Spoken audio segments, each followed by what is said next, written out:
ত্রয়োদশ জাতীয় সংসদ নির্বাচনে কত টাকা ব্যয় করেছে জামায়াত ইসলামী সম্প্রতি সেই হিসাব আনুষ্ঠানিকভাবে নির্বাচন কমিশনে জমা দিয়েছে দলটি।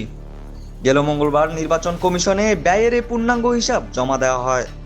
জামায়াতের সহকারী সেক্রেটারি এহসানুল মাহবুব জুবায়ের ইসির জ্যেষ্ঠ সচিব আক্তার আহমেদের কাছে এই হিসাব বিবরণী হস্তান্তর করেন।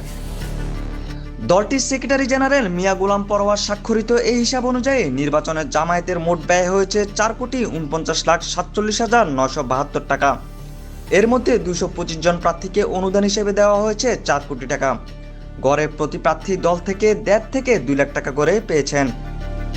এছাড়াও নির্বাচনী ইশতেহার তৈরি ও ছাপানো, সংবাদ সম্মেলন, আপ্যায়ন, প্রচার সামগ্রী পরিবহন, কেন্দ্রীয় নেতাদের সফর ও বিজ্ঞাপন সহ বেশ কয়েকটি খাতে ব্যয়ের হিসাব দিয়েছে দলটি।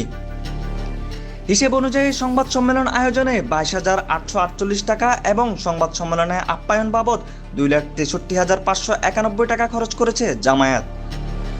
বিবরণীতে আরও উল্লেখ করা হয়, নির্বাচনী প্রচারে 20,90,827 টাকা, পরিবহন খাতে 8,700 টাকা, জনসভা ও সফরে 14,17,599 টাকা, কর্মীদের জন্য 2,85,902 টাকা এবং আবাসন ও প্রশাসনিক কাজের জন্য 9,44,944 টাকা খরচ করেছে দলটি।